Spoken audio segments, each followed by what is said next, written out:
Bueno, buenas tardes, noches a todos y todas nuevamente.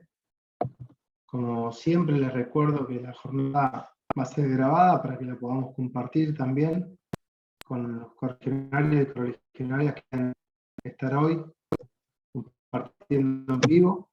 Quiero agradecerle primero que nada a Fernando Carvajal, el diputado nacional actualmente, por estar compartiendo con nosotros. Como ustedes, la mayoría ya saben, bueno, a muchos de ustedes nos vemos en este comité virtual, nos vemos durante toda la cuarentena, todas las semanas, desde este año cada 15 días, ahí la veo a Sofía Rente Ríos, a Chichito Núñez de Constitución, sur de la provincia de Santa Fe, lo veo a Manuel Gómez de Santiago del Estero, a Manuel Narambuena, Neuquén, al correligionario Jorge Wandelou, de Alferat, de la Junta, originariamente de Chaco, de la Junta Ejecutiva Nacional del Movimiento, José Luis Braidot, de Avellaneda, Reconquista, Mónica de la Santa, de Loma de Zamora, Ricardo Serna. Bueno, como ustedes saben, este espacio que hemos construido para nosotros se ha transformado en una suerte de comité virtual que nos permite acercarnos, encontrarnos, poner arriba de la mesa temas que entendemos son de interés o deberían ser de interés para la ciudadanía y específicamente para la política.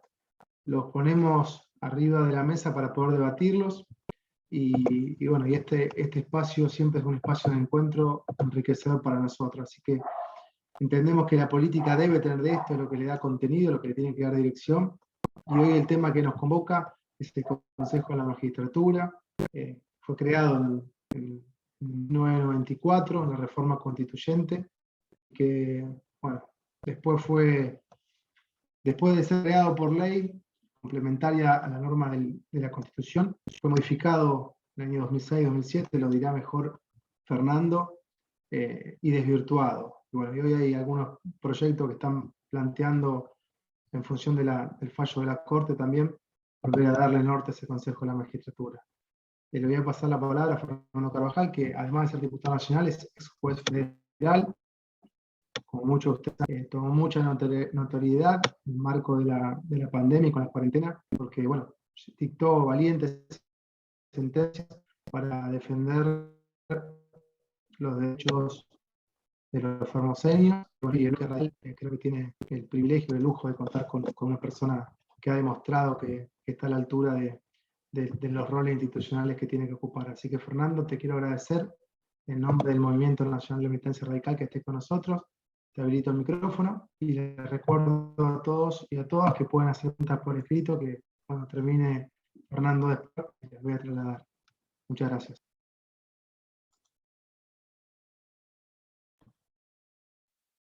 Bueno, hola, un gusto. Sebastián, si me habilitas la compartida de pantalla, vamos a poner ahí un power para compartir algunas ideas que en definitiva...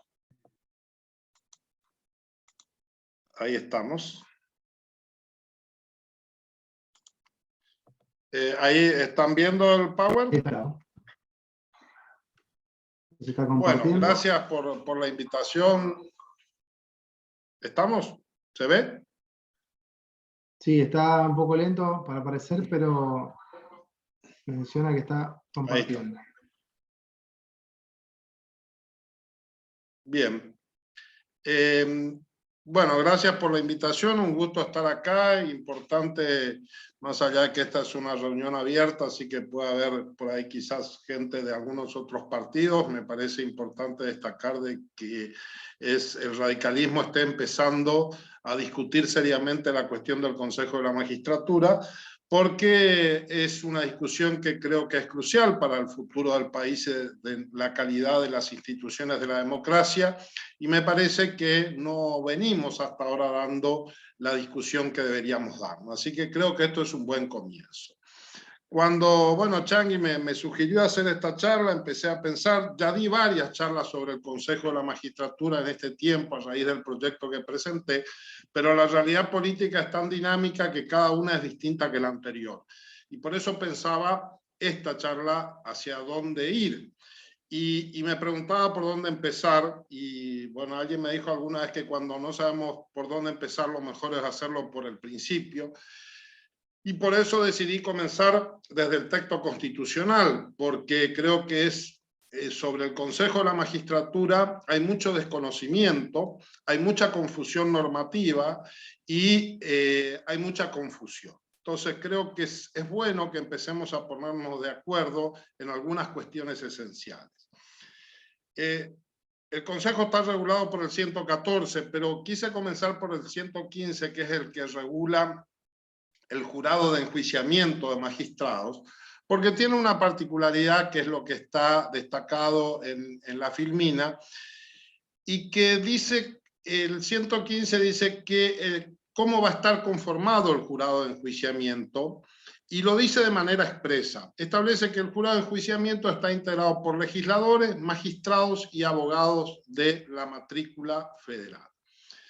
Esto es colateral al tema porque es cierto que el jurado de enjuiciamiento también está contemplado en la misma ley de creación del Consejo, pero es vinculado, pero es un órgano diferente. Pero me interesa destacar el 115 porque quiero dejar claro que cuando el constituyente quiere decir cómo tiene que conformarse un órgano, lo dice de manera clara, y lo hizo en el caso del jurado de enjuiciamiento.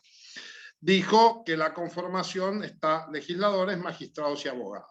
Desde mi entender queda subsistente si esto es la discusión si esto es una cláusula cerrada o podría haber otros sujetos dentro del jurado de enjuiciamiento. Yo creo que es una posibilidad, en lo personal creo que en algún momento, sé que esto no es la oportunidad, pero en algún momento tendríamos que evaluar la posibilidad de que los ciudadanos de alguna manera también participen en el jurado de enjuiciamiento. Pero por ahora esto lo vamos a dejar de lado y entender que la Constitución, cuando habló del jurado de enjuiciamiento, le dio una conformación determinada y dijo quiénes debían integrarlo, más allá que dejó luego en manos de la ley establecer cuántos legisladores, cuántos magistrados y cuántos abogados. Distinta fue la decisión que tomó la constituyente del 94 cuando habla en el 114 de la creación del Consejo de la Magistratura.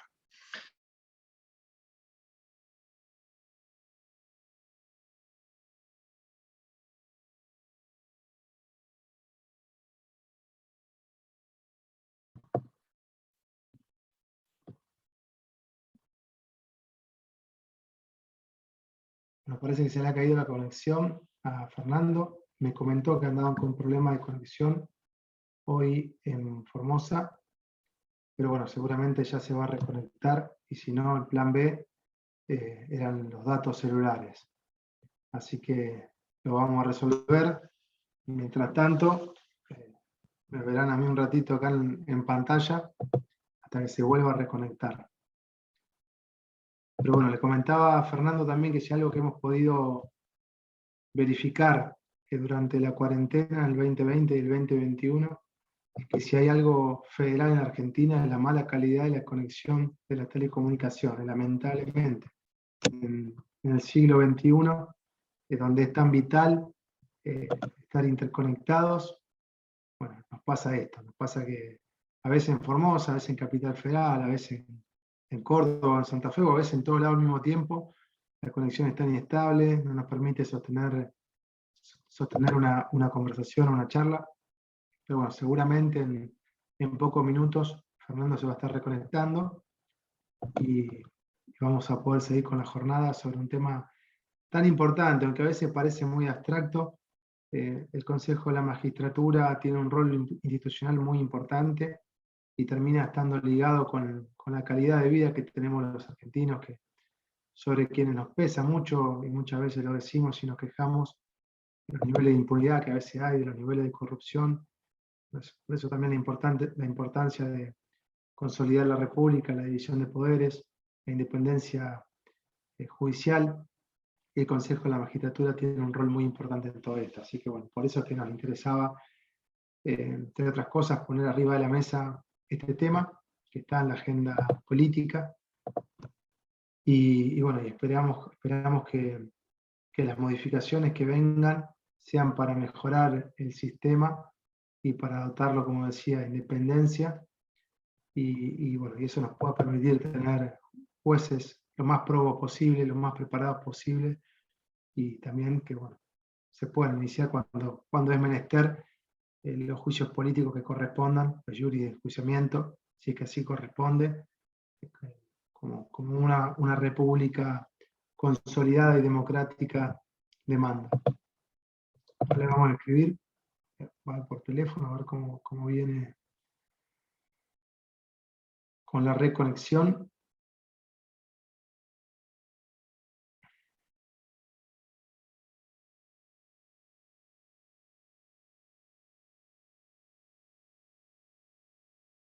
Y si no, acá somos unos cuantos abogados que no vamos a estar a la altura del ex juez Carvajal, pero que algo vamos a poder decir del Consejo de la Magistratura. Lo tenemos también a Changi en la sala, que fue constituyente en ese año, y que bueno, puede dar también un pantallazo del por qué y del para qué.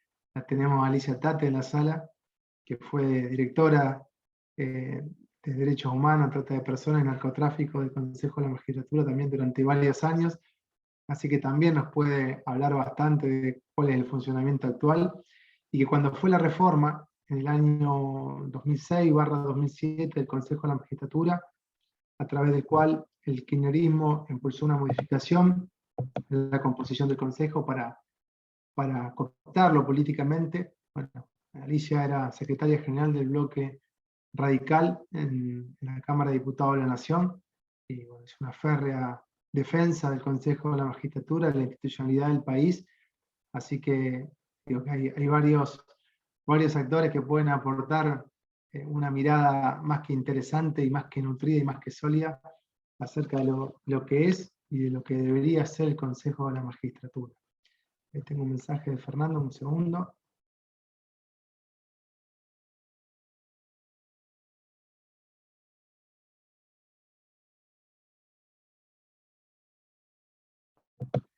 Y en este tipo de momentos en el que uno entiende a veces a los presentadores que decís que tantas cosas dice este muchacho, pasale otro, bueno, a veces hay que decir cosas para poder cubrir los espacios.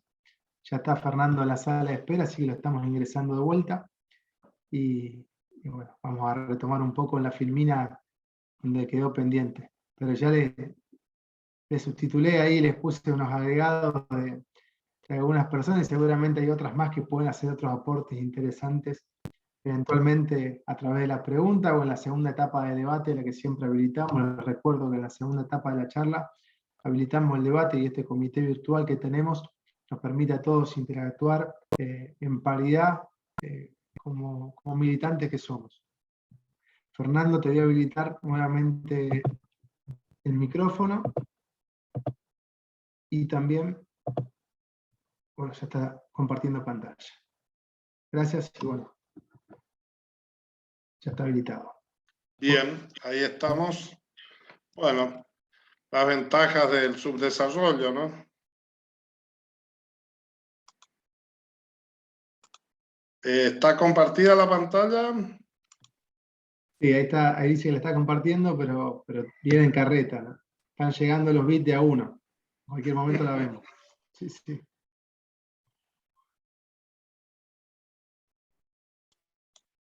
A ver ahí. Bueno, si no, vamos a eliminar la compartida de pantalla porque probablemente Pero, eso dificulte un poco. pues, ¿sabés lo que te sugiero, Fernando? Si se llega a tildar de vuelta, el tema de compartir pantalla no creo que ocupe demasiada banda ancha, sí la cámara. Así que si vemos que no funciona mucho, Ah, bueno, perfecto. quizás sea una forma Perfecto. Sí, probablemente directamente apago la cámara, entonces, total, no se pierde mucho ver esta cara y privilegiamos la pantalla, ¿no? cuando terminemos la filmina podemos retomar por ahí la imagen. Sí, sí. A ver ahí.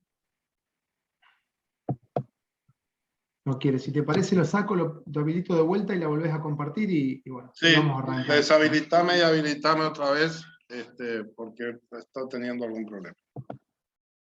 Ahí está habilitado otra vez. Igual esto es medio es aleatorio. Algunos viernes vuela y parece que estamos en el primer mundo, y otros viernes, bueno, son 2 vasitos y una piola para hablar, parece.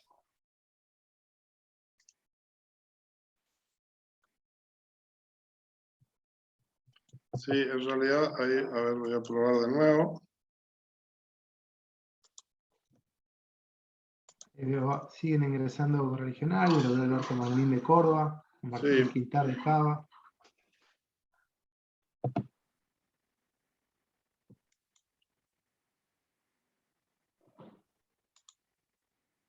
Otra alternativa que se me ocurre, si querés, Fernando, si te resulta útil mantener las filminas, es que me las envíes por correo electrónico y las voy compartiendo yo, si querés. No es tan importante, no. Vamos, si no conseguimos acá, seguimos nomás, porque finalmente no es lo clave, digamos. Hago un último intento y si no, avanzamos. Bueno. No, vos, es que a mí me dice, su función de compartir pantalla está en pausa, pero no me permite reanudarla. No sé por qué. Acá. Bien, la dejamos de lado. Avancemos igualmente. Me parecía importante porque por ahí viendo los artículos, algunas ideas quedan más claras. Pero decíamos, retomando, en el caso del el jurado de enjuiciamiento, la Constitución optó por determinar la composición, pero no hizo lo mismo cuando se trata del Consejo de la Magistratura. El artículo 114 dice que el Consejo será integrado periódicamente, de modo que se procure el equilibrio entre la representación de los órganos políticos resultantes de la elección popular, de los jueces de todas las instancias y de los abogados de la matrícula federal. Punto. Será integrado asimismo por otras personas del ámbito académico y científico en el número y forma que indique la ley. Con esto queda muy claro de que el legislador tiene un gran margen de discrecionalidad acerca de cómo puede integrarse el Consejo de la Magistratura. Por supuesto que establece límites la Constitución, ¿sí? Y hay algunos indicios acerca de cuál debe ser la conformación, pero a diferencia de lo que sucede en el jurado de enjuiciamiento, acá hay mucha libertad. Esto no tiene por qué ser necesariamente así. Hace un par de días hablaba con un amigo argentino que está viviendo en Chile, trabajando en el Centro de Justicia de las Américas, y me comentaba que la Convención Constituyente chilena en este momento está discutiendo esto mismo, y están discutiendo la posibilidad de que la Constitución diga de manera expresa cuál es la conformación que tiene que tener. Porque esto es así, la Constitución a veces dice cosas de manera más expresa y limita el ámbito de actuación del legislador, y en otros casos deja mucho libertad. Sobre la base de este texto constitucional, entonces, creo que podemos pensar cuál es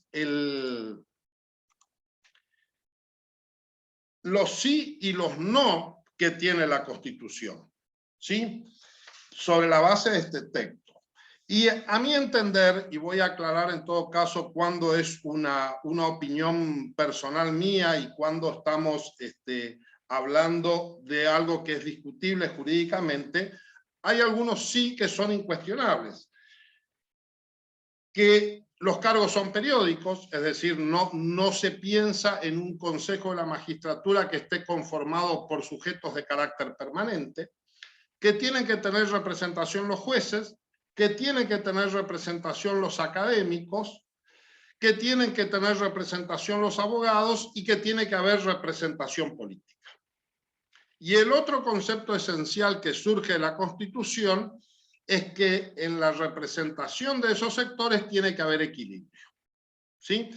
¿Qué se entiende por equilibrio? De que la representación política no debe superar a la representación corporativa o sectorial, pero que tampoco la representación corporativa o sectorial debe tener preeminencia sobre la representación política. Cuidado, porque el equilibrio, este concepto de equilibrio, juega hacia ambos lados.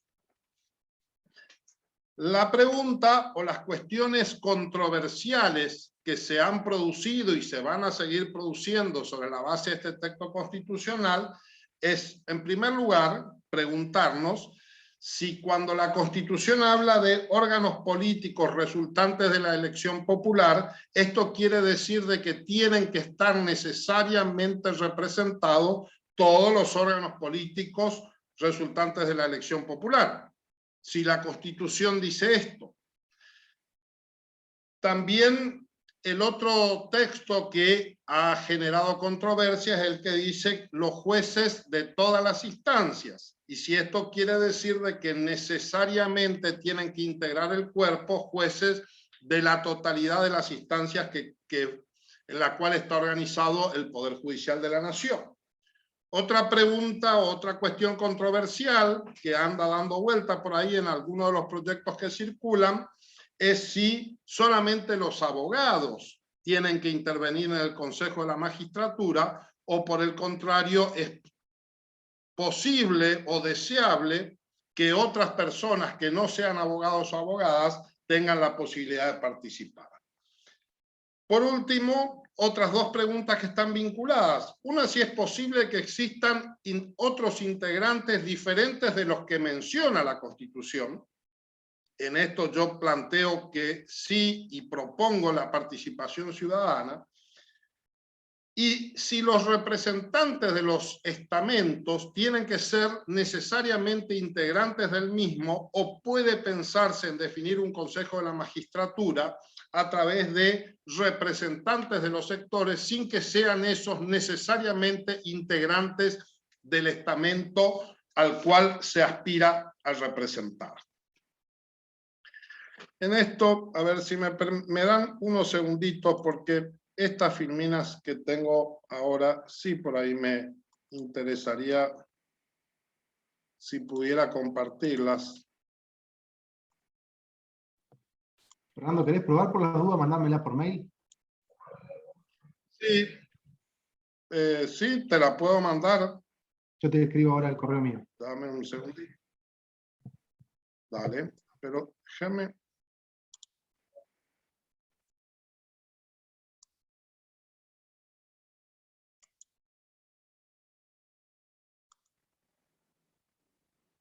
¿No les aparece ahí la pantalla?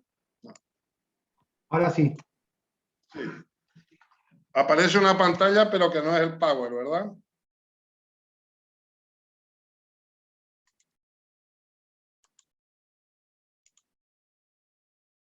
Ahí aparece. Fíjate.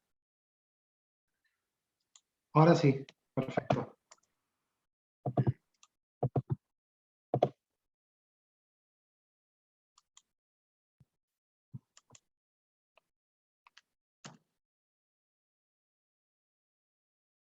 Bien, estas son las que ya he pasado, pero esta imagen me interesaba así que la viéramos, ya que me tomé el trabajo de hacer, por lo menos, mírenla, digamos. A ver, como bien señalaba Sebastián, como consecuencia del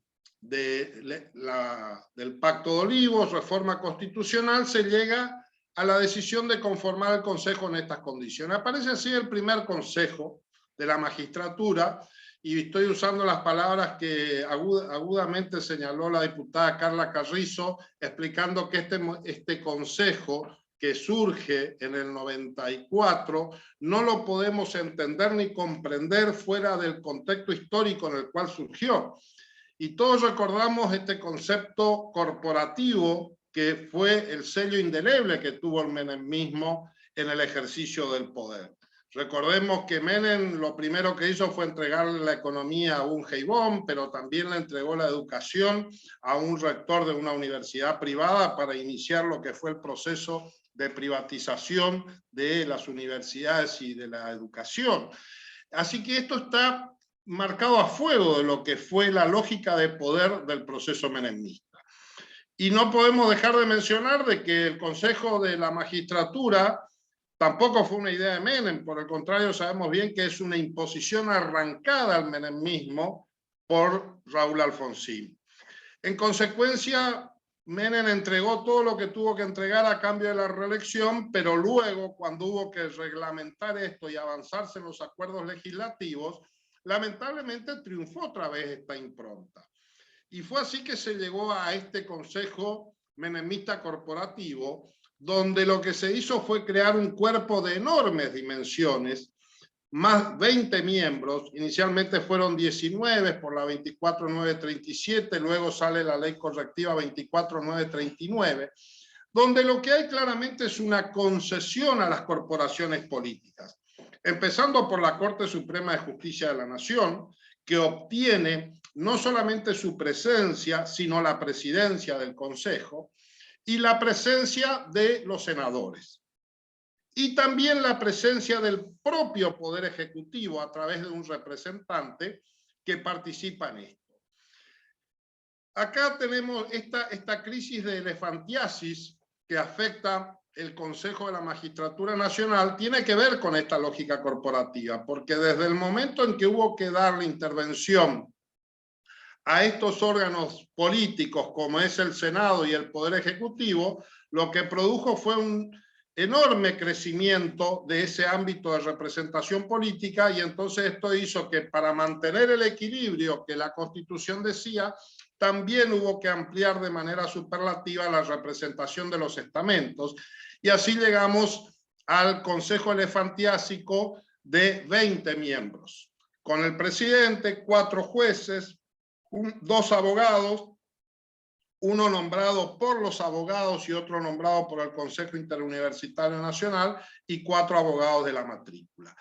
Y la representación política con 4 diputados, 4 senadores, 2 por la mayoría, 1 por la primera y otro por la segunda minoría, y el representante del Poder Ejecutivo. Consejo que, hay que decirlo, si bien tiene la virtud, como deja muy claramente a Filmina, que mantiene el equilibrio, ¿sí? Lo cierto es que fue un consejo que funcionó muy mal desde varios puntos de vista. Tenemos un capítulo aparte con todos los conflictos que implicó desde el punto de vista de la administración del Poder Judicial. Para mí esta conformación tiene otro problema, y es que de alguna manera se ha torcido el espíritu constitucional, que fue quitarle la administración del Poder Judicial a la Corte, pero desde el momento en que volvemos a poner al presidente de la Corte como presidente del Consejo de la Magistratura, y en definitiva la firma autorizada del Consejo, le estamos devolviendo a la Corte por lo menos una parte del manejo del control del presupuesto, que es lo contrario de lo que pretendía la Constitución. Como digo, un consejo que funcionó muy mal, porque desde el principio, y esto es un vicio que hay que tenerlo muy claro porque comenzó aquí pero se ha venido trasladando, ha logrado condensar los vicios y las malas prácticas de los 2 poderes que están representados, porque por momentos se convirtió en un funcionamiento en la tramitación de los concursos y en la tramitación de los expedientes disciplinarios, en un juzgado lento, torpe, burocrático, plagado de formalismos, ritualismos, y cuyo ejercicio principal parece ser nunca resolver nada y dilatar años para tomar cualquier decisión, y por momentos se convierte también en un órgano deliberativo, de gran discusión, pero que está afectado por el mismo vicio, que es nunca resolver nada. Y así fue que llegamos a este proceso donde el Consejo no logró el objetivo de cubrir las vacantes, las decenas de vacantes que se fueron produciendo sucesivamente, y mucho menos, ¿sí?, de hacer un eficaz sistema de control de la calidad de las decisiones judiciales y del comportamiento de los jueces. Yo voy a reconocer de que el Consejo ha servido para evitar castigar a jueces buenos, ¿sí?, pero se ha mostrado absolutamente ineficaz, y se sigue mostrando absolutamente ineficaz, ¿sí?, para resolver las situaciones de otros jueces. Hoy mismo tenemos ejemplos, por ejemplo, en la provincia de Mendoza, sin abrir juicio porque no tengo los elementos de un juez que está acusado de hechos muy graves y sin embargo no hay resolución del Consejo de la Magistratura. Y esto está mal, tenemos que empezar a exigir decisiones. Si no tiene responsabilidad este hombre, habrá que resolverlo por la negativa, pero es inaceptable que estos expedientes estén abiertos durante meses y años. Luego vino, en el auge más puro del kirchnerismo, el Consejo Kirchnerista, ¿sí? Del año 2006, como señalaba al principio Cáceres, que con fundamento y argumentación, que claramente era un pretexto, pero que fue utilizado como fundamentación de este mal funcionamiento de este Consejo Elefantiásico, el kirchnerismo logra reformar el Consejo a través de la ley 26080, lo reduce, bajamos a 3 jueces de primera y segunda instancia y un juez del interior, un académico y 2 abogados, pero aumentamos la representación política a 3 diputados, 3 senadores y el representante del PEN. También lo disminuimos, digo, pero quedó este consejo desequilibrado de 7 representantes del estamento político y 6 representantes de los estamentos no políticos. Esto, por supuesto, tampoco funcionó bien, porque pese a que es un poco más chico que el consejo originario, finalmente terminó copiando y remedando todas las mismas malas prácticas que ya tenía el consejo de 20 miembros. Sigue funcionando en comisión y sigue tardando meses y años en tomar una decisión, tanto en lo que sea la cuestión de la designación de jueces, como también cuando se trata de avanzar en los expedientes de disciplinarios. Con el agravante, en este caso, de que además claramente esa composición del Consejo quiebra el equilibrio. En este contexto apareció el fallo de la Corte, fallo que a mí me genera algunas dudas porque es cierto que tardaron 5 o 6 años de que lo tuvieron para resolver hasta que lo resolvieron, pero que tiene finalmente algunos elementos más que positivos, fundamentalmente este de haber declarado de manera inapelable que esa composición de 13 miembros quiebra el equilibrio que prevé la Constitución y que lo establece con carácter obligatorio. El voto de Lorenzetti me parece que si bien Lorenzetti vota en una disidencia parcial, no lo hace respecto a la cuestión de fondo que tiene que ver con la inconstitucionalidad del Consejo, sino con la puesta en vigencia nuevamente de la legislación derogada, pero en lo sustancial está de acuerdo. Y él además agrega estas líneas argumentales respecto a las malas prácticas que ha tenido el Consejo, que me parece que las tenemos que tener en consideración.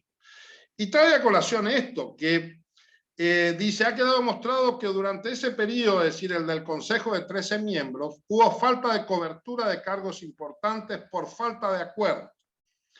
La selección de magistrados ha sido motivo de fuertes críticas por parte de las asociaciones profesionales al alterarse el orden de las listas con apartamiento de las calificaciones. Fíjense que acá Lorenzetti se mete a criticar con mucha razón las muchas críticas que hay que hacerle a lo mal que ha funcionado el Consejo de la Magistratura. Señala los problemas también que ha habido en lo que hace a la administración. Y dice esto que me parece una frase importante y que comparto, y es que es evidente que la ley diseña un sistema parlamentario para funciones que son ejecutivas, lo que ha facultado ese poder de veto o predominio. Esto creo que es una adecuada descripción de lo que le ha pasado al Consejo. El Consejo es un órgano que está creado para ser un órgano ejecutivo, que tiene que tomar decisiones, y sin embargo se ha convertido, como decía hace un rato, en un órgano legislativo que tarda 3, 4 o 5 años en tomar una decisión de, por ejemplo, un concurso o un expediente de sanción o de disciplinario. Y esto verdaderamente es lo que nos tiene que preocupar del funcionamiento del Consejo y lo que lamentablemente no parece ser motivo de preocupación, porque lo cierto es que la mayoría de los proyectos que se han presentado mantienen esta lógica de que son el diseño de un sistema parlamentario y sin hacerse cargo de cuáles son los problemas que ha tenido el Consejo y que la ley debería hacer algo para intentar solucionarlos. Bien, luego señala de que esto no es un problema de falta de los sectores, sino en definitiva de diseño legal, y dice que la ley debe ser declarada inconstitucional porque hay una demostración concluyente de que a lo largo de estos 16 años de vigencia se ha quebrado la regla de no predominio, es decir, no ha existido equilibrio, que es el requisito constitucional, pero también surgieron falencias que ponen seriamente en riesgo la independencia del Poder Judicial, y con esto se está refiriendo a todo lo que implica en términos institucionales que hoy tenemos un poder judicial en la cual hay decenas y cientos de jueces subrogantes. Toda esta introducción y esta cita que hago del fallo de la Corte y particularmente del voto de Lorenzetti es porque me parece importante que desde el radicalismo fundamentalmente pensemos si es posible un consejo diferente. Lo cierto, reitero, todos los proyectos, tanto los que ha presentado el gobierno de 17 miembros, que probablemente sea aprobado en estos días por el Senado, no creo que pase lo mismo en diputados, como los que han presentado muchos opositores, siguen esta misma lógica del Consejo Menemista Corporativo. Y ninguno tiene una sola propuesta de solución para lo que son los verdaderos problemas que ha tenido el Consejo. Entonces, yo creo que desde el radicalismo o desde quienes postulamos una mirada diferente y la necesidad de hacer aportes para la construcción de mejor calidad institucional, tenemos que pensar si es posible un consejo diferente, que respete, por supuesto, el mandato constitucional del equilibrio, pero que esté también en condiciones de dar respuesta o empezar a solucionar los problemas reales que ha tenido el Consejo de la Magistratura.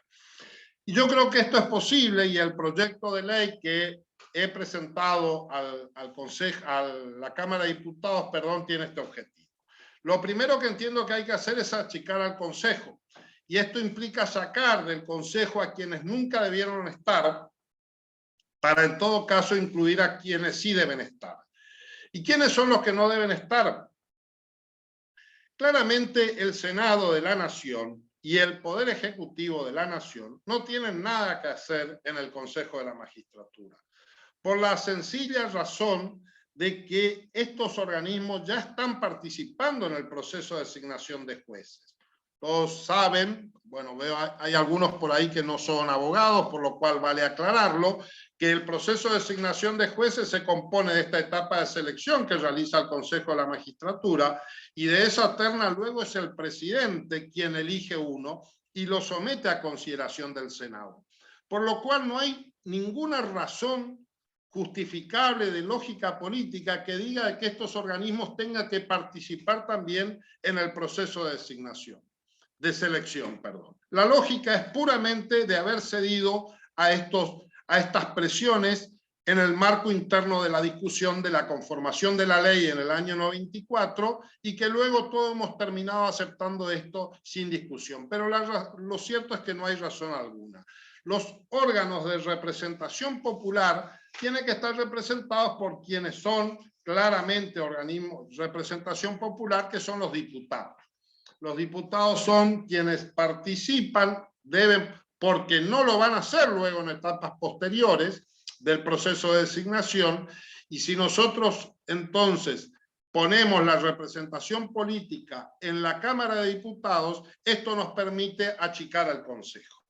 Y achicar el Consejo es clave porque es lo que nos va a permitir pensar un consejo que deje de funcionar como un órgano deliberativo o como casi una asamblea legislativa y empieza a funcionar como un órgano ejecutivo colegiado, que es lo que está llamado a ser.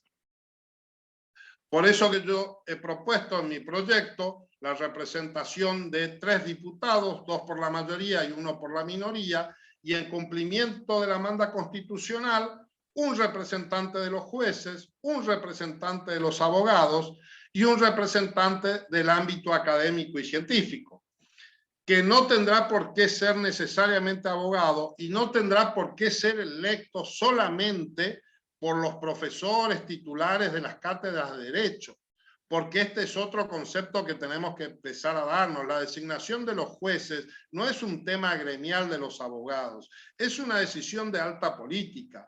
Y cuando nosotros planteamos esta discusión en términos exclusivamente jurídicos, me parece que claramente estamos errando el tema.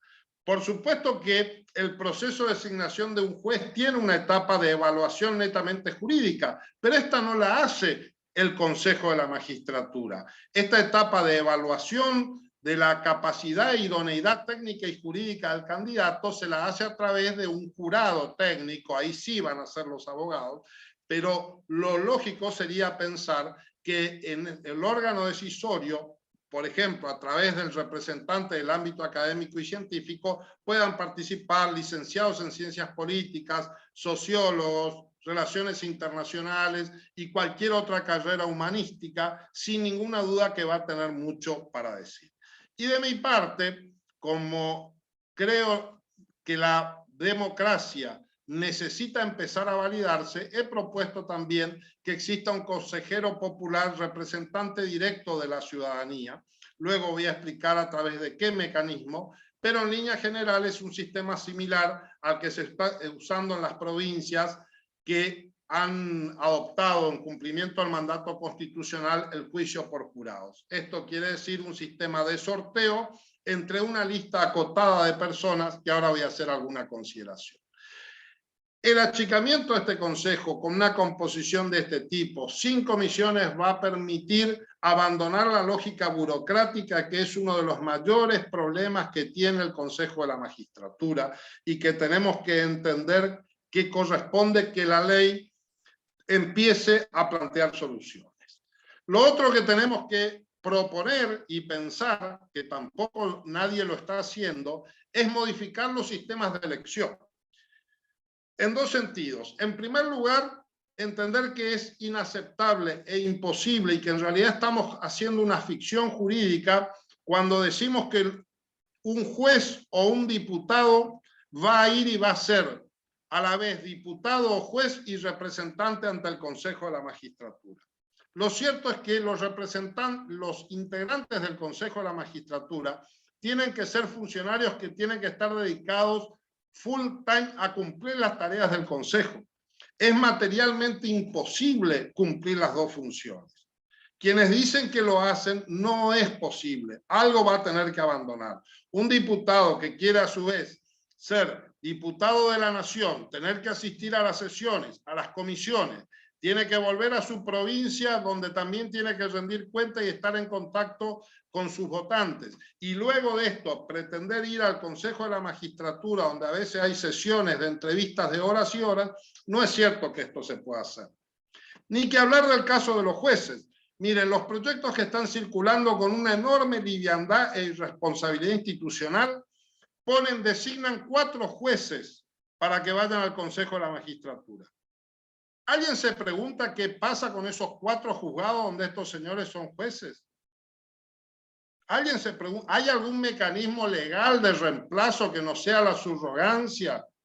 No lo hay. Seguir eso implica que dejamos 4 juzgados vacantes durante el plazo de 4 años. El juez tiene la posibilidad de tomarse la licencia. En algunos casos se la han tomado. Esto quiere decir se designa un subrogante con todo lo que esto implica en términos de debilidad institucional, de complicaciones administrativas para el personal, etcétera, etcétera. Y si no lo hace, sin ninguna duda que su labor como juez se va a ver resentida, porque no va a poder dedicar el tiempo que requiere su juzgado porque va a tener que estar ocupado cumpliendo funciones de representación. Entonces, ¿cómo se soluciona esto? Muy sencillo. Como lo solucionó la ley con el representante del Poder Ejecutivo. A nadie se le ocurrió en la ley originaria del año 94 ni en la reforma del 2006 que el Poder Ejecutivo esté representado en la persona del presidente. ¿Qué hace el presidente? Designa un representante. Lo mismo, la misma lógica tiene que regir para los otros estamentos. Porque así como no es razonable pensar de que el presidente de la nación puede venir a intervenir de manera personal en las sesiones del Consejo, tampoco es razonable sostener que un juez sí lo puede hacer o que un diputado o un senador de la nación lo pueda hacer. No lo pueden hacer, no lo hacen, y lo que establecen esas legislaciones finalmente es un sistema de delegación de las facultades, y ahí es donde aparecen un montón de asesores y de representantes que son los que terminan gestionando estas cuestiones. Lo otro que también hay que discutir es el sistema de elección propiamente dicho. Todos los sistemas siguen proponiendo sistema DOM. ¿Por qué no tanto hablamos en otro ámbito de la boleta única, etcétera, y a nadie se le ocurre en el ámbito del Consejo para representación, para elección de representantes que no deberían ser de naturaleza partidaria, implementar un sistema de boleta única? Y esto no es un tema menor. No es un tema menor para nada, porque lo cierto es que cuando nosotros proponemos sistemas de listas, estamos obligando a los jueces y a los abogados y a los estamentos a organizar agrupaciones a través de las cuales se organicen luego las elecciones. Y esto en el caso de los jueces funciona de manera muy aceitada.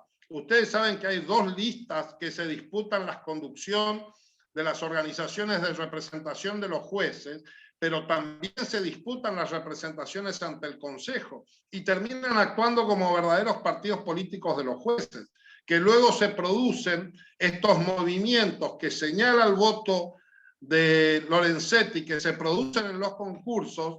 Muchas veces se piensa que responde a cuestiones de políticas partidarias, pero yo les puedo asegurar que muchas veces se refieren más a cuestiones de las disputas entre las listas de representación de los jueces que a cuestiones de si son peronistas, radicales o de algún otro sector.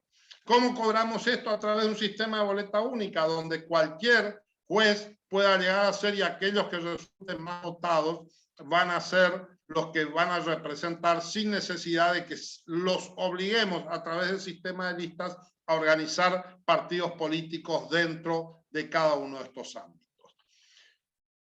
Por último, como dije, yo de mi parte he propuesto, y sé que es una idea bastante disruptiva, pero no crean que es tan extraña. En nuestro país, no sé si hay algún amigo o algún colega de la provincia del Chubut que esté participando, la provincia del Chubut tiene un consejo de la magistratura donde existe representación popular, no electa por el voto popular, porque acá suele haber una confusión con esto. No es mi propuesta, ni creo que sea el modo correcto cuando hablamos de un representante directo de la ciudadanía, elegirlo por el voto popular, porque eso en definitiva es de nuevo llevarlo a un sistema de representación política. Para esa representación ya están los diputados. Acá lo que se trata es de incorporar la voz de un ciudadano de a pie. ¿Se puede lograr esto? Claro que se puede lograr. La propuesta que yo hice es hacer una lista muy grande de ciudadanos a propuesta de organizaciones, de hombres y mujeres que tienen que tener determinados requisitos. Por ejemplo, tener más de 50 años, para que no sean personas que estén buscando un empleo ni nada por el estilo, sino ciudadanos que están en una segunda etapa de su vida, que no hayan participado, que no hayan sido funcionarios públicos en los últimos 5 o 10 años, esto se puede ver, que no sean autoridades partidarias. ¿Con qué objetivo? Porque lo que hay que lograr sumar al Consejo es la voz de un ciudadano de a pie. Esto, los que pueden haber participado, me lo han dicho muchos amigos, jueces, magistrados que han concursado en la provincia del Chubut, y me lo podrá refrendar, reitero, si hay algún amigo de Chubut participando, como la presencia de los ciudadanos en el Consejo enriquece y cambia el debate. Nosotros tenemos que tener, me parece, desde el radicalismo un pensamiento disruptivo sobre estas cuestiones, porque si no empezamos a agregar elementos de calidad institucional al funcionamiento de nuestro sistema democrático, vamos a seguir teniendo los problemas de falta de legitimación y falta de legitimidad que hoy nos está afectando. ¿Cómo estoy de tiempo, Sebastián? Porque perdí algunos minutos, pero... Estamos bien, Fernando. Bueno. Lo otro que creo que la ley tiene que hacerse cargo es la modificación del sistema de concursos. No, es inaceptable lo que ha venido haciendo el Consejo de la Magistratura de esperar que se produzca la vacante y desde ahí recién iniciar un proceso de concurso que tarda a veces 2, 3, 4, 5 años. Esto es inaceptable. Y digamos que la ley actual tiene contemplada la posibilidad de los concursos anuales, pero nunca lo ha hecho. Por lo cual nosotros los tenemos que obligar a través de la legislación. ¿Por qué? Porque también los concursos tienen que tener mejor calidad. Si nosotros hacemos concursos anuales por un sistema de cargos, es decir, llamo a concurso para elegir jueces de tribunales orales penales, yo puedo hacer un sistema de evaluación mucho más razonable y profundo para verificar la idoneidad de los candidatos. En mi proyecto yo planteo un sistema de triple evaluación. Puede ser 2, pueden ser 4 sistemas de evaluación, pero es casi irracional el sistema que hoy tenemos. Hoy la evaluación técnica del candidato se hace en un examen de un solo día, donde se va y hay que en 8 horas, lo digo para los que no lo conocen esto, donde se va y en 8 horas tenés que redactar una sentencia. Esto ha hecho, a veces te va bien y a veces te va mal y a veces te va más o menos. Y lo digo desde la tranquilidad que he rendido 13 o 14 concursos y estuve ternado en 10 oportunidades, por lo cual en lo personal no he tenido problemas. Pero lo cierto es que esto ha producido resultados irracionales. Miren, hace poco hubo un concurso para una Cámara Federal donde rindieron 3 o 4 jueces de primera instancia, que son excelentes jueces, excelentes magistrados, y salieron mal en el examen, porque tomó un tema de una expropiación extremadamente complejo y raro que ni estos jueces, que reitero, han probado su valía en el ejercicio de la magistratura, terminan saliendo mal y se declara desierto el concurso. Claramente no es porque los candidatos sean tan malos, es porque el sistema es lo que falla. Si uno tuviera un sistema de triple evaluación, por ejemplo, un sistema de conocimientos generales de principios jurídicos, que la redacción de una sentencia sea solamente una parte, esto va a perder ese carácter azaroso que tiene. Pero claro, esto solamente es posible si planteamos concursos anuales para categorías de cargos donde evaluemos de manera mucho más integral a los candidatos. El sistema de los antecedentes, esto ha sido... Hay un, a ver, no quiero ser duro en el uso de las palabras porque hay que ser cuidadoso, pero lo cierto es que de un concurso a otro varían los antecedentes del mismo candidato, ¿sí? Esto con toda una justificación retórica, pero que en realidad lo que se hace es finalmente subir o bajar candidatos, porque a veces en concursos por un punto o medio punto quedaste o no quedaste en terna. Y esto no puede ser así, tiene que existir un modelo mucho más transparente y previsible de la evaluación de los candidatos para limitar la posibilidad de ese tipo de manejos que hoy están a la orden del día. Y yo he propuesto también un sistema de elección ficta para el Poder Ejecutivo, similar al que ha implementado la provincia de Corrientes, es decir, que si el Ejecutivo no elige un candidato dentro de un determinado plazo, se entiende que ha optado por quien figura primero en el orden de mérito propuesto por el Consejo de la Magistratura. Esto podría tener alguna consideración de orden constitucional, pero habría que conversarlo. Yo creo que es una solución y a veces también es una solución para el Poder Ejecutivo porque le permite resolver sin tener que hacerlo y sobre todo obliga a tomar decisiones. Nosotros tenemos en este momento decenas y decenas de cargos vacantes, porque si no hay un acuerdo político previo, no se mandan. El presidente Alberto Fernández, cuando asumió, retiró más de 200 y pico de pliegos que habían sido remitidos por el presidente Macri, y de eso prácticamente no ha habido nuevas designaciones en estos más de 2 años de mandato, por lo cual son innumerables los juzgados vacantes que existen a cargo de jueces subrogantes, con todo lo que esto implica. También he propuesto la designación de un administrador del Poder Judicial, y en esto sí le he dado, o propongo darle a los jueces, a la Corte Suprema y a los presidentes de las cámaras mucho poder de decisión respecto a quién debe ser el administrador.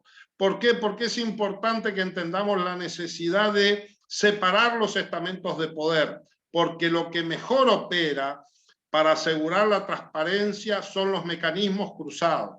Entonces, si el administrador va a depender del Consejo de la Magistratura, lo lógico es que su rol en la designación y en la elección sea menor, y ahí es donde aparecen los jueces, que son finalmente los jefes de las unidades administrativas, quienes también tienen que tener participación en esto, aunque luego no van a participar porque la Constitución lo prohíbe en lo que es la administración propiamente dicha, pero sí participar en la elección de quién es la persona más idónea para administrar el poder. Y bueno, finalmente, respecto al jurado de enjuiciamiento, también acá daría para otra charla hablar de la cuestión del control de la labor judicial, pero fundamentalmente lo que se propone, que esto hay algún otro proyecto, que los jurados tienen que ser constituidos como todos jurados una vez que hay una acusación, y se constituyen para resolver ese caso. Esa es la lógica del jurado, y así debe tenerlo la ley, y no lo que se hizo en la ley originaria, que es crear un jurado de carácter cuasi permanente, pero que a su vez tiene un tiempo limitado de actuación. En realidad acá hay que elegir un jurado. Cuando hay una acusación y se va a hacer el juicio, se elige el jurado, se constituye, resuelve el caso y se disuelve. Bien, he dejado para el final, y ya voy terminando, prometo, la cuestión de la presidencia, que es en realidad el único tema serio y relevante que se está discutiendo hoy entre la mayoría de los grupos, tanto de la oposición como del oficialismo. Y yo en esto digo, voy a ser muy claro, el gobierno plantea sacar a la Corte solamente por una cuestión de neto carácter político y como un ataque político a la Corte Suprema, que no se ha quedado ahí. De hecho, ahora salió este desopilante proyecto o esta idea del ministro del Interior de una Corte electa por el voto popular, que ya estamos directamente en el delirio, y que creo que hay que mirarlo con preocupación, porque creo que expresa la falta de apego y el ataque contra las instituciones. Ahora, honestamente, disiento con entender que el modo de darle respaldo a la Corte sea hacerle cumplir una función o dándole intervención en el Consejo de la Magistratura. La verdad es que no hay razones de peso para darle intervención a la Corte en el Consejo de la Magistratura, y mucho menos imponer legislativamente que el presidente de la Corte tenga que presidir el Consejo de la Magistratura. Esto también es una ficción. Decir que una persona, sea un hombre o una mujer, va a ser a la vez presidente de la Corte Suprema de Justicia de la Nación, que se va a ocupar de dictar y tomar decisiones judiciales en los más de 60 casos por día que en promedio tiene que intervenir un juez de la Corte. Va a intervenir en el maravilloso y encomiable nueva tarea que se impuso la Corte, que son las audiencias públicas, que está muy bien que la haga y ojalá que la sigan haciendo. Y que además va a presidir el Consejo de la Magistratura, con todo lo que esto implica. Es mentirle a la ciudadanía y mentirnos a nosotros mismos. Estamos creando ficciones. Nadie puede cumplir, estimados amigos, esas 3 funciones a la vez. Es materialmente imposible hacerlo. Entonces, ¿saben qué pasa?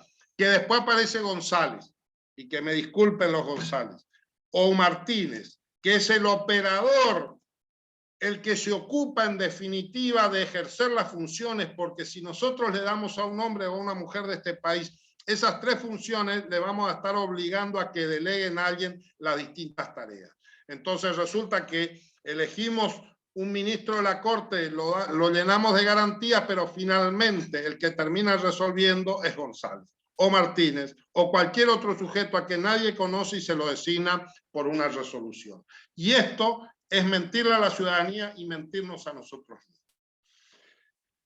Me parece que la necesidad de lo que hay es de distribuir el poder. Esta es la mayor garantía para que empecemos a construir un sistema más eficiente, es que empecemos a distribuir los poderes. Esto sirve en todos los niveles, y darle más poder al presidente de la Corte, se llame como se llame, no es ninguna solución y no va a consolidar el funcionamiento de nuestras instituciones. Yo quiero terminar con una breve lectura. Estos son, la verdad es que lo vi ahora recientemente, son declaraciones que están citadas en el fallo de la Corte. Y me parece importante recordarlas. Esto le corresponde a Paisao, y lo dijo en la Convención Constituyente como miembro informante de la Comisión del Núcleo de Coincidencias Básicas, que en cuanto a la integración del Consejo de la Magistratura se ha procurado un modelo de equilibrio que garantice la transparencia en el cumplimiento de estas finalidades y el pluralismo en la integración del órgano, pero que simultáneamente no convierta al Poder Judicial de la Nación en un sistema autogestionario en el que los jueces, cuya misión es la de decidir casos concretos, puedan llegar a transformarse en la fuente de provisión de nuevos jueces. De tal manera se ha buscado un modelo intermedio en que los poderes democráticos retengan una importante injerencia en el proceso de designación de los jueces. Entonces, yo entiendo y comparto la prevención que me genera que estamos gobernados lamentablemente por sectores que hoy están poniendo en discusión nuestro modelo democrático.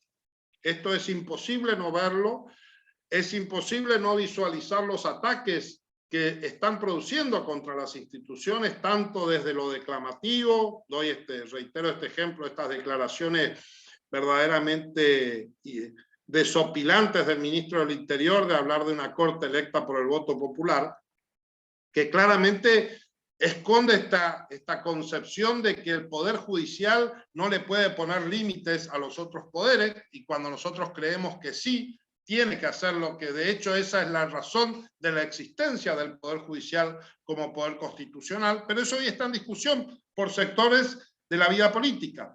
Ahora, no me parece que la respuesta a eso sea concederle a los jueces o a la Corte un poder que tampoco es el que está, porque corremos el riesgo de irnos hacia el otro lado.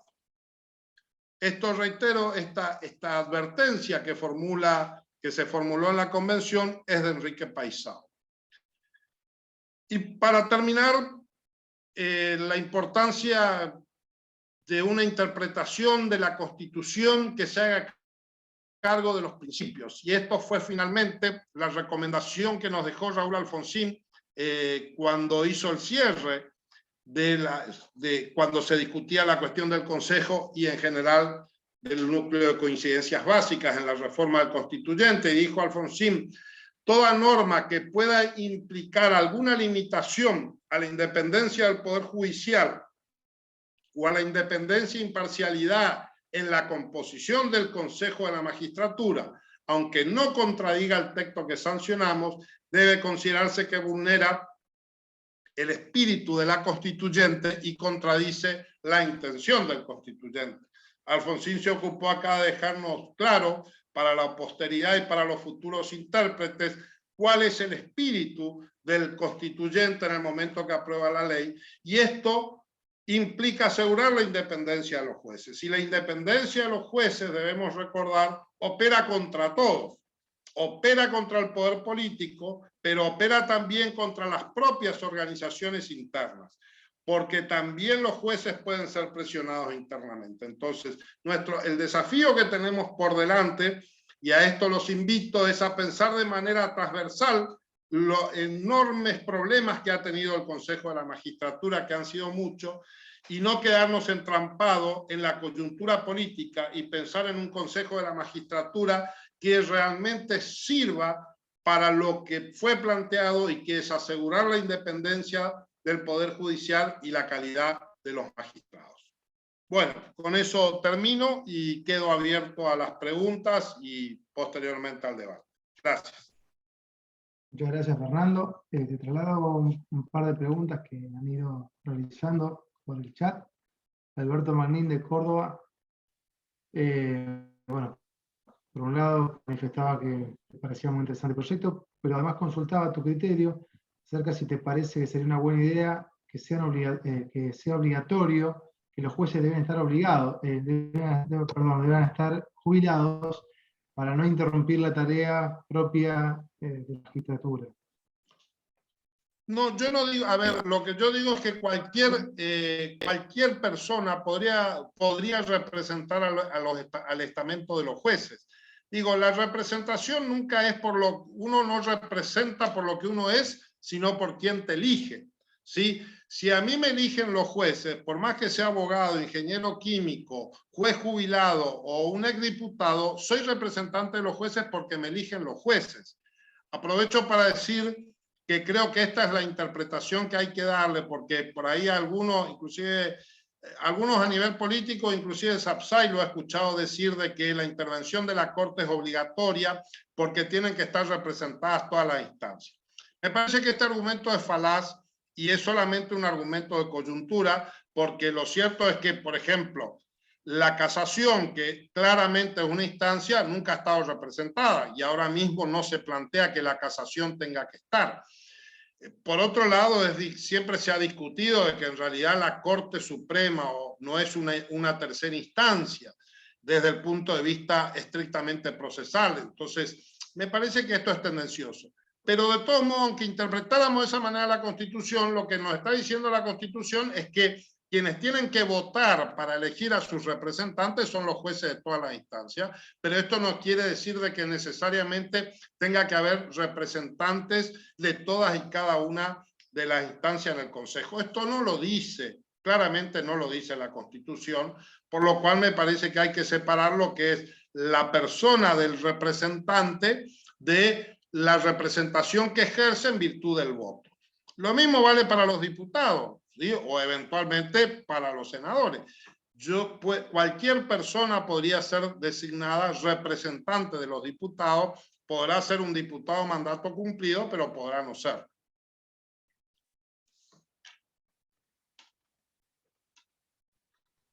Te traslado la pregunta de Jorge Guandelo, que consulta cómo quedaría integrado el Consejo de la Magistratura después del 15 de abril, de acuerdo a la resolución.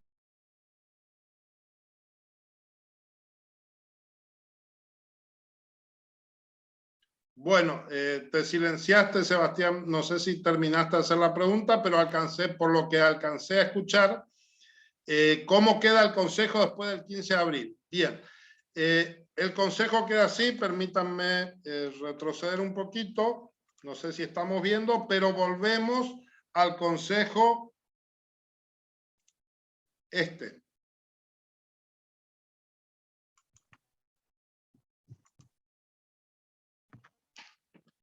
No está compartiendo pantalla, ¿no? Ya le comparto, un segundito también, por favor.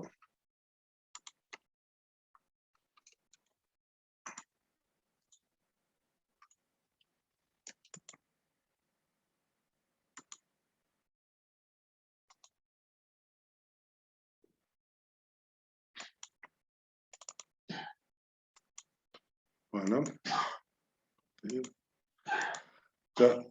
¿Ahí? No, todavía no se muestra. No. Bueno, me dice que está en pausa, pero bueno, les digo, la composición que queda es lo que describí como el Consejo Menemista Corporativo.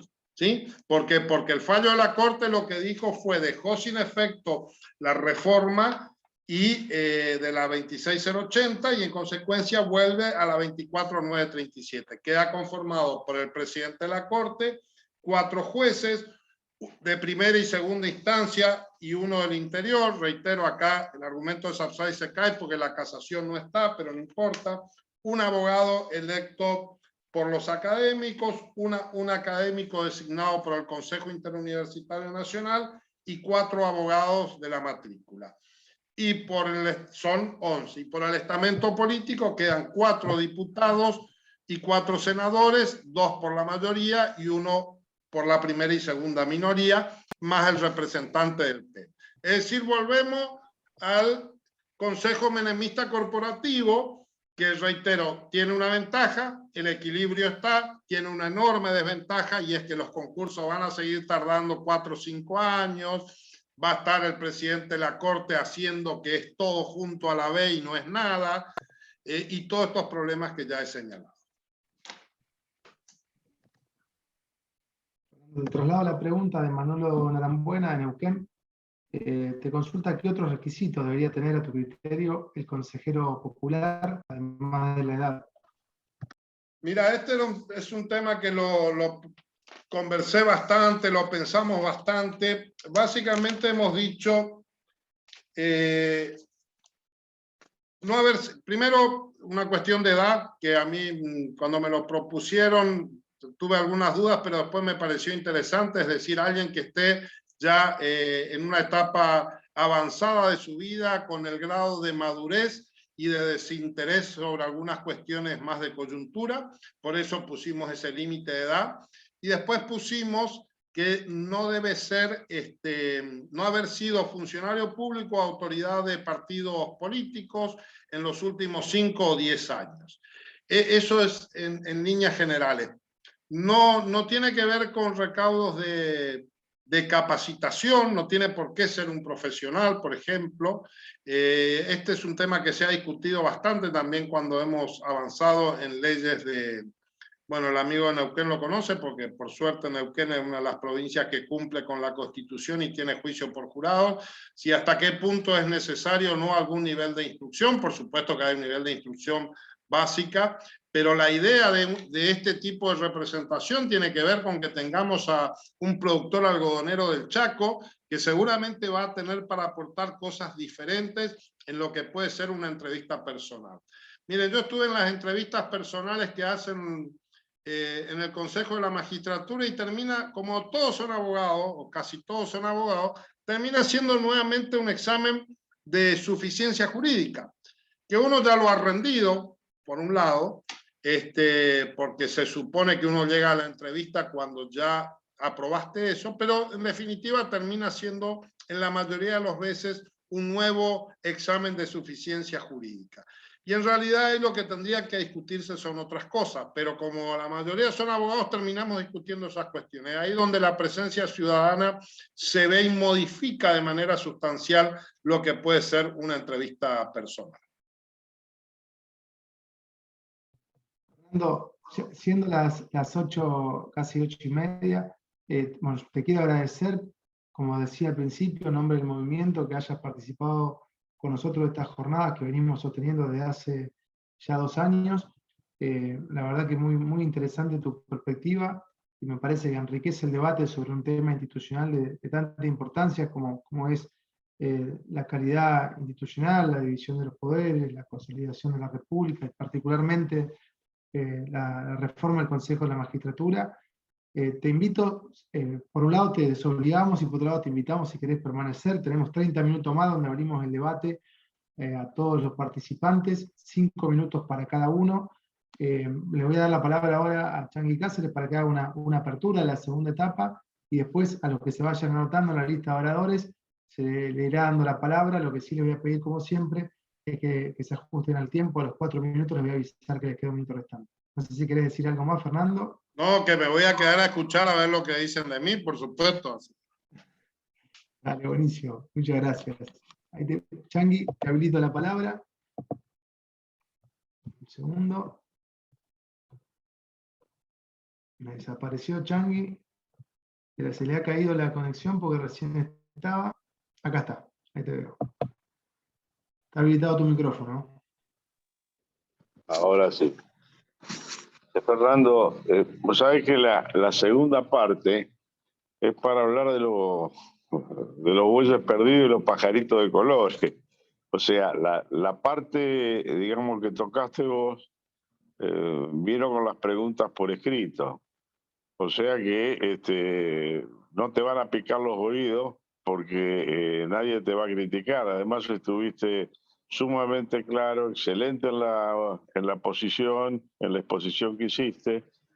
Es decir, alguno podrá tener alguna pregunta más que le quedó dando vuelta por la cabeza, o podrá no estar convencido del todo de alguna cosa, pero ha sido claro, ha sido sólido el tema y realmente ha dejado a más de uno pensando con el asunto. Yo pienso que tanto vos, yo, como los 54 que estamos en este momento en el chat, eh, tenemos la idea que esto va a terminar volviendo a la foja 1, porque va a ser bastante difícil de que la cosa salga en cuanto a alguno de los proyectos. Es decir, va a ser realmente complicado, pero me parece que de cualquier manera es sumamente positivo largar una discusión al respecto, porque las falencias que vos has planteado existentes, existente antes y existente actualmente, son falencias ciertas, son falencias ciertas, y a eso hay que encontrarle una solución. Si no se ponen de acuerdo ahora los muchachos en el Congreso, bueno, quedará picando la pelota, se volverá al viejo sistema, pero la verdad es que es importante un Consejo de la Magistratura porque hay que agilizarlo a ese Consejo y hay una cantidad de sugerencias que vos hiciste que la veo más que atinada. Por lo tanto, felicitaciones por la exposición, agradecimiento por la participación y bueno, y quédate para divertirnos un ratito en estos minutos que nos quedan de tema libre la mariposa. Muchachos, los próximos chats van a ser bastante divertidos. Una de las cosas que hemos planteado siempre desde el inicio del movimiento es nuestra suerte de combate al fundamentalismo. Lo hemos definido como la muerte de la razón y el pensamiento. Discutir con un fundamentalista es discutir con la pared. Y bueno, lo hemos planteado de la más profunda convicción. Y yo creo que ha llegado la hora de que demostremos en la práctica que no hacemos lo que otros hacen, que dicen una cosa y después terminan haciendo otra.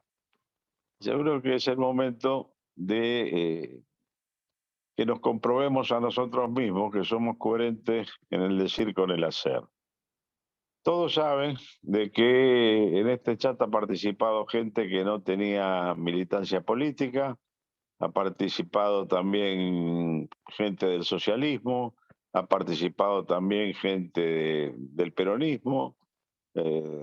Todos saben también de que no necesariamente cuando se trae un expositor quiere decir que el movimiento comparte el pensamiento del expositor, porque además eso sería una incongruencia, sobre todo que se entienda eso antes de la exposición del individuo.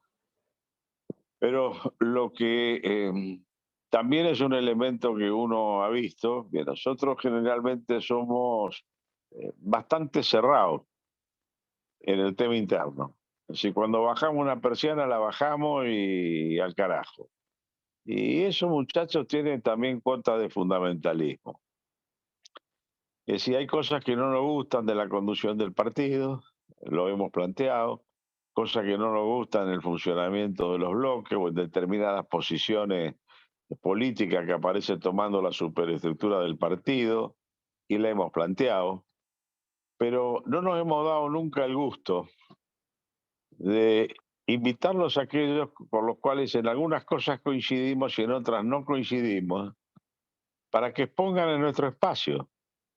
Y de esa manera nosotros tener la posibilidad de interrogar, de preguntar, de plantear determinadas cosas en lo que podamos estar preguntándole porque nos quedó en el aire, porque no se entendió bien o porque directamente nos parece que no debieron haber sido planteadas esas cosas.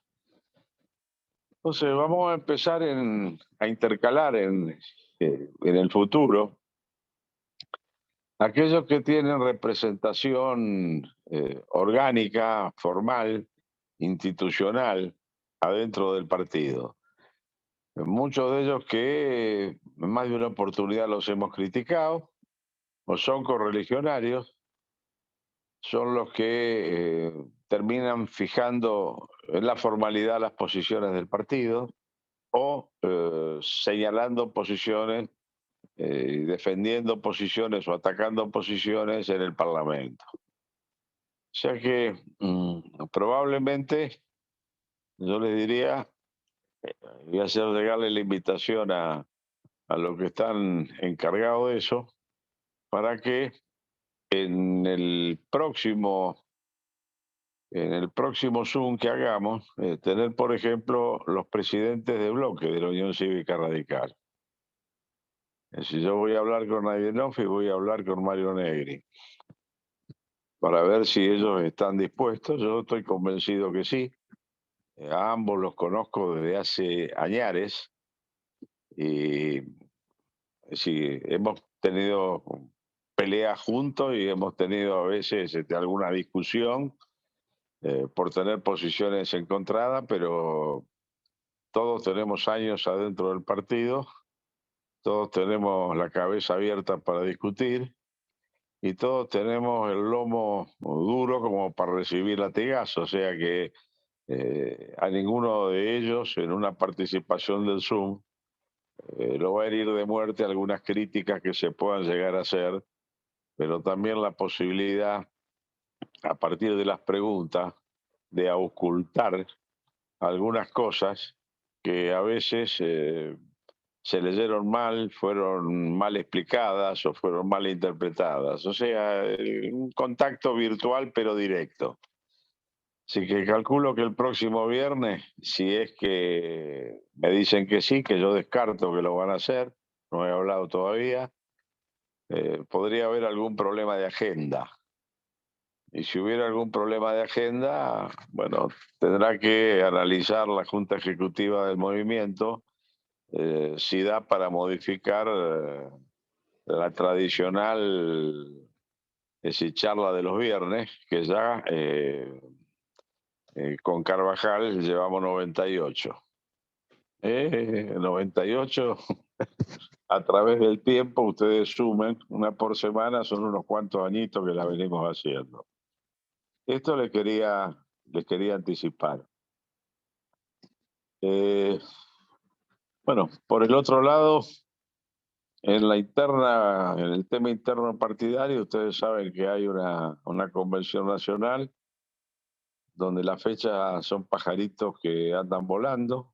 Primero se habló del 22, después se habló del 29, hasta el día de la fecha no se mandó un solo telegrama a ningún convencional, con lo cual, digamos concretamente que hay una convención nacional que se tiene que hacer, pero que todavía no tiene fecha.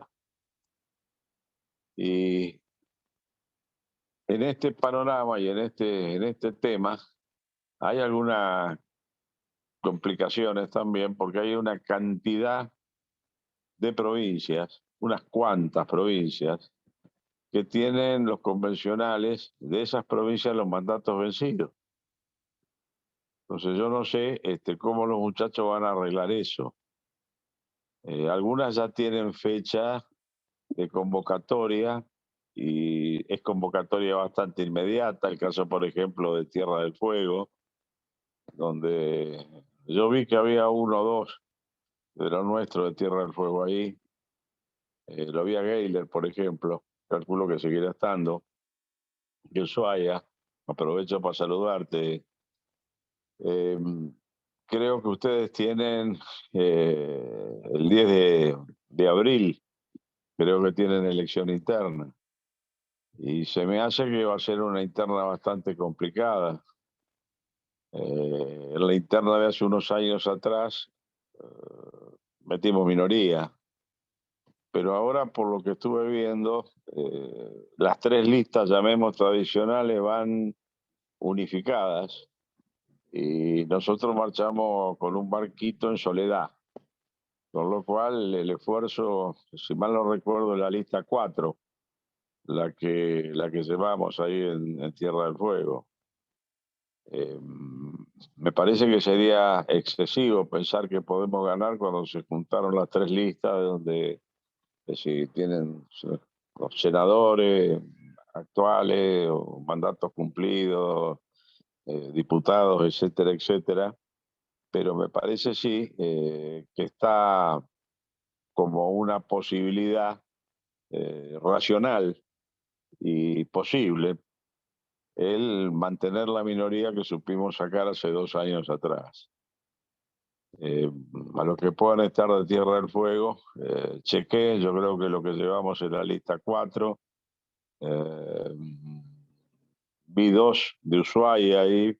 En Ushuaia creo que es la Dietrich, la que va como candidata nuestra. No recuerdo en este momento el nombre del que va por Río Grande, pero bueno. Son varias las provincias. Si arrancan del sur, ahí de Tierra del Fuego está Santa Cruz. Santa Cruz, donde teóricamente tenemos 3 convencionales, si al igual que todos tienen mandatos vencidos y la elección la tienen planteada para el día 26 de junio, la interna.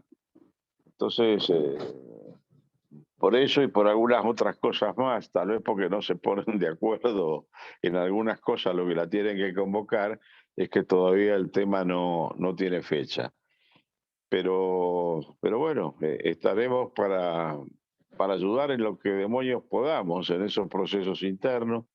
Los tucumanos ellos van a tener elección, pienso, antes de la convocatoria, y van a terminar con sus 3 años y 8 meses de intervención. Espero que vayamos bien en esa elección. Una convocatoria que tiene alguna complejidad, alguna cosa bastante irracional, porque los interventores pusieron una cláusula que es irracional. 650.000 pesos para poder inscribirte y participar en la elección. Pero de cualquier manera vamos a estar participando en la elección. Respaldaremos a los muchachos. Creo que van a pelear para ganar. Y si no, creo que seguramente van a obtener una minoría. Y estaremos para apoyarlos. A veces querríamos apoyarlo estando en el terreno y estando en el campo de combate. Algo yo hablé con los de Tierra del Fuego hace 3 días atrás, pero aunque el lomo todavía me dé, a veces lo que no me da es el bolsillo cuando averigué los precios de los pasajes para ir y venir, y no sé si voy a poder llegar antes de la elección.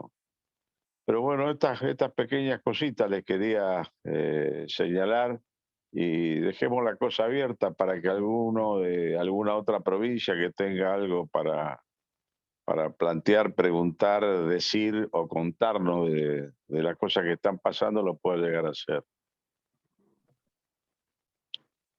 Gracias, Chanqui. Atento a la hora y, bueno, acorde a lo que acostumbramos, arrancar siempre 19 horas para terminar la 21. Tenemos 3 anotados en la lista de oradores. Le daremos la palabra a los 3 que están anotados y bueno. Y nos veremos no el viernes siguiente, sino dentro de 2 viernes. Atento a que, bueno, hemos vuelto quincenal esta jornada de los viernes. Alberto Magnín de Córdoba, tenés habilitada tu palabra. Te recuerdo, son 5 minutos, a los 4 minutos te vamos a ver que te queda un minuto restante. Hola, ¿se escucha ahí? Hola. ¿Se escucha? Alberto? Hola. Muchas gracias. Buenas noches a todos. Muy buena la disertación. Toda nación, toda sociedad tiene que ser pensada. y realmente el expositor ha pensado la nación en lo que le compete. Muy bueno, realmente. ¿Por qué? En realidad no le damos tanta importancia a la justicia, pero la justicia, el Poder Judicial, es el que asegura la libertad, el honor y el patrimonio de los ciudadanos. Mire si es importante tener buenos jueces. Y los jueces tienen por función también controlar a los restantes poderes, cosa que no está sucediendo en la Argentina. Para que funcione la sociedad como la Constitución pide, necesitamos una justicia fuerte. Y una justicia fuerte es una justicia independiente. Pero no es el Poder Judicial independiente. Los independientes son los jueces. Hay jueces que son independientes y jueces que se dejan realmente manejar. Eso no pueden ser jueces. Eso no son más que funcionarios. Son como personajes como los de Gasalla. Le ponemos un guardapolvo rosa y unas championes verdes, y esos son algunos jueces que no son los que están gobernando la Argentina. Un desastre. Uno de los problemas centrales de Argentina realmente es que no tiene un poder judicial serio y honesto. Tiene una porquería de poder judicial, sin dejar de reconocer la cantidad de empleados, funcionarios y jueces honestos y decentes que tratan de llevar adelante como pueden al poder judicial. Pero lo que ve la sociedad es muy triste lo que está viendo la sociedad. Y el peronismo se ha encargado, como es realmente corporativo, una justicia corporativa. Y la mayoría de los jueces federales, de la justicia federal, ha sido designada por este gobierno y el anterior del mismo signo. Por eso tenemos lo que estamos teniendo hoy en día. Muy buena la... Hay que cambiar, obviamente, el Consejo de la Magistratura, pero hay que tener en cuenta otra cosa.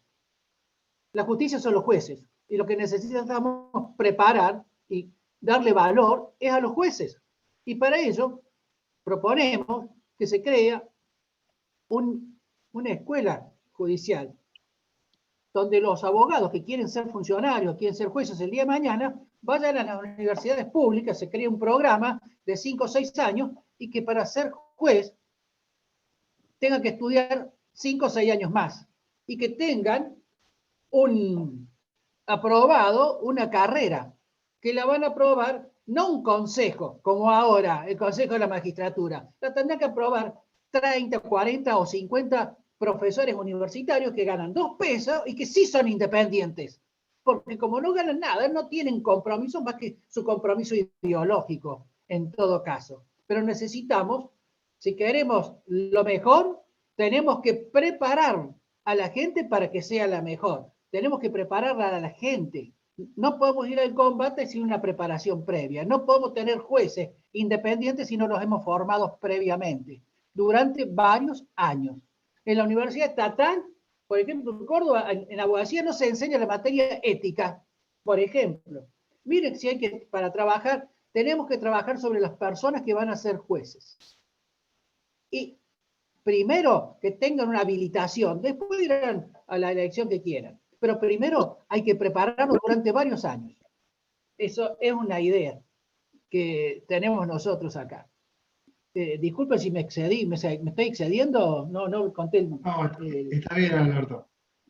Así que, bueno, es un tema central. No habrá libertad, no habrá honor, ni habrá patrimonio sin justicia. Queda menos de un minuto.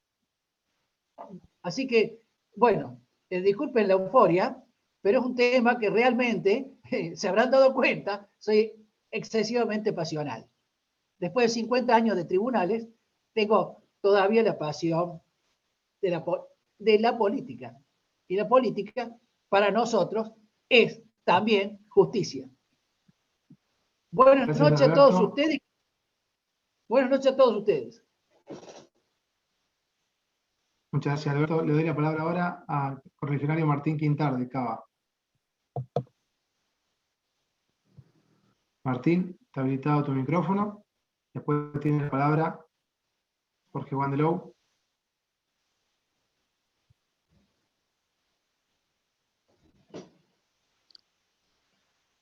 Tenés que desbloquear el micrófono, Martín.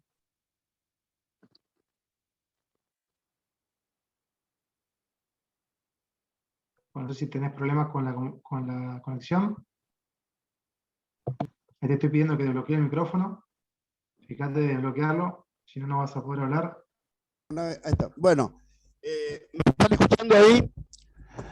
Bueno, felicitarlo al expositor, muy claro, y además coincido en que él hace un enfoque de la necesidad de tener una integración imparcial del Consejo de la Magistratura, por lo cual yo creo que ni los diputados ni los senadores deberían integrar el Consejo, deberían ser personas que los representen a los legisladores. Ese es un punto. Por otra parte, me parece que una de las deficiencias graves que tenemos nosotros es que nadie controla la actividad de los jueces. Los jueces no tienen, a veces tenemos casos de un comportamiento corporativo de primera y segunda instancia donde no se revisan las cuestiones que llegan a la instancia superior, y tampoco por la ley 23774, aquel engendro de Menem, cuando amplió la Corte, modificó 2 artículos en los cuales, del Código Procesal, en los cuales veda la posibilidad de acceder al recurso extraordinario, por lo cual la Corte tiene la facultad de poner un sello y rebotar, mandar todo para atrás. Me parece que una de las cuestiones que nosotros tenemos que proponer es una ley de sentencia írrita en donde se pueda revisar la cosa juzgada, pero por jueces de primera instancia inclusive. Es la mejor manera de controlar la actividad de los jueces, porque toda decisión que sea arbitraria es un atentado contra la Constitución, contra el precepto preambular de afianzar la justicia. Creo que ese es uno de los temas que nosotros tenemos que estudiar y proponer, que haya una ley de revisión de la cosa juzgada que se llama sentencia írrita. Muchas gracias, les mando un abrazo grande y los felicito a Fernando Carvajal por su exposición. Gracias a vos, Martín. Muchas gracias. Jorge, te habilito el micrófono. Y bueno, ya podés hacer un cierre si querés también de la jornada. Bueno, gracias. Primero que nada, agradezco a Fernando, a quien tuve el gusto de conocer recorriendo Formosa. Es un héroe en su lucha que ha dado en su provincia y sacando de una manera tan difícil, con todas las trampas del sistema que tiene Formosa y con todas las trampas que se hacen desde el poder, ha sacado casi el 50% de los votos, creo que fue el 46%. Creo que Fernando Carvajal va a ser el próximo gobernador de la provincia de Formosa y espero que así sea, porque como hemos visto aquí, está trayendo aportes muy interesantes. Algunos podrán discutir una cosa o la otra, pero es novedoso lo que está trayendo. Fernando Carvajal ha sido hasta ahora juez federal. Veo que aquí tenemos algún juez federal retirado también, pero ha dejado un cargo tan importante y tan bien pago para dedicarse a cuidar y representar a su pueblo. No es fácil lo que ha hecho y espero que con este tipo de ideas renovadoras que tanto necesita la política, que tanto necesita nuestro partido, poder debatir, poder discutir, poder decir sin miedos las cosas que uno quiere decir y no se puede hacer porque no existen los ámbitos para hacerlo, porque hay muchas formas de trampear la democracia diciendo que es representativa cuando en realidad no lo es. Y creo que nos debemos muchos debates para actualizar, porque siempre se pueden mejorar las cosas. Y siguiendo un poco lo que decía Changi, nosotros mantenemos desde hace años, muchos años, los mismos principios y los vamos a seguir manteniendo. Eso no nos debe hacer cerrar nuestras mentes para escuchar otras voces que permitan sacar en conjunto esa unidad nacional que como radicales debemos cuidar y defender. Unidad nacional que incluso debe privilegiar al partido político que pertenecemos, no para claudicar en nada. Algunos creen que porque hablamos con unos o hablamos con otros estamos claudicando. Que ni se les ocurra pensar que hemos claudicado, que vamos a claudicar en nuestros principios. Pero sabemos que la política no está cumpliendo con su función, que la Unión Cívica Radical no está cumpliendo con su función histórica y muchas veces está traicionando su historia. Que la Unión Cívica Radical no tiene el funcionamiento democrático que debe tener. Y no debemos ser nosotros los que impidamos esos debates necesarios, esos debates respetuosos que nos permitan escucharnos nuevamente, unos a otros, no para transigir, no para regalar, no para regatear algún lugar en alguna lista, porque vemos las necesidades que hay en un país que no son escuchadas por nadie. Un país que no se sienta representado por los partidos políticos, que cada vez se aleja más y que cada vez piensa más en ¿para qué sirve la democracia si la democracia no se ocupa de sus problemas? ¿Para qué sirven las instituciones si las instituciones no se ocupan de resolverle sus problemas? ¿Para qué sirve la Constitución si la Constitución no le alcanza para todos más que para ponerse al servicio de algunos?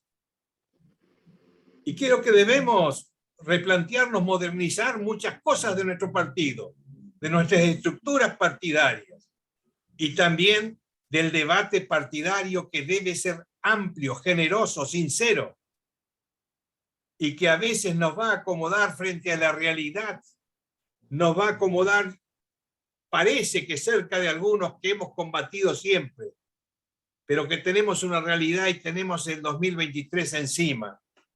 Y no tenemos la fuerza ni la capacidad económica para enfrentar algunos grupos de poder. Y entonces vamos a ver qué podemos hacer para que de alguna manera tener la fuerza para torcer algunas de las decisiones que debemos torcer.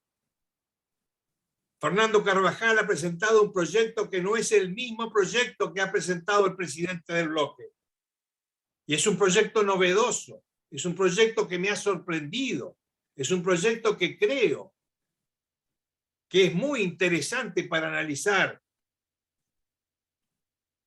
Un proyecto que tal vez la ciudadanía en general no alcance a comprender para qué sirve el Consejo de la Magistratura. Porque tal vez no sea ese que resuelve su problema diario doméstico, que lo resuelven las justicias provinciales.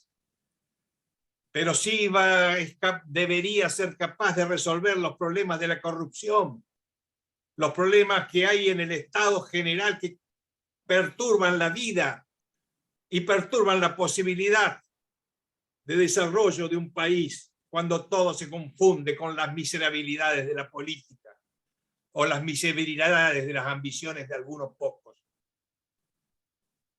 Estos debates son necesarios para volver a prestigiar a la política y hacer propuestas. Y si a alguno no le gusta una propuesta o cree que puede ser mejorada, todo puede ser mejorado. Pero este es el sentido que queremos darle a estos Zoom. Y vamos a incorporar, aunque algunos se enojen, vamos a incorporar otras voces del radicalismo, incluso a quienes hemos criticado duramente, y no porque estemos cerca de ellos, simplemente porque creemos que en el 2023 hay un cambio que hacer en el país. No se puede seguir con este desastre que nos está hundiendo cada vez más. Y nos podrá gustar más o nos podrá gustar menos. Pero tenemos que llegar a esos grandes acuerdos nacionales que podrán ser más o podrán ser menos, pero que nos marquen el rumbo que debe tomar la Argentina pensando en el presente y pensando en el futuro a mediano y a largo plazo, y para eso necesitamos no un partido político, no un frente, sino necesitamos una mayoría del país que nos diga: juntos aceptamos este rumbo, juntos aceptamos los esfuerzos que hay que hacer, y juntos, el país, juntos, todos juntos, por más disidencias que tengamos, vamos a cumplir con determinados acuerdos que tienen que ver con ese proyecto de nación, con las potencialidades que vamos a alentar de nuestra patria y cómo vamos a hacer para que el país esté cada día mejor. No nos cerremos, no cerremos nuestras mentes, dejemos la posibilidad de escucharnos, abramos la posibilidad de escucharnos, que eso no significa que estemos claudicando absolutamente en nada. No vinimos aquí para claudicar, venimos aquí realmente para tratar de construir un partido mejor y un país mejor. Muchísimas gracias a todos por estar, muchísimas gracias Fernando.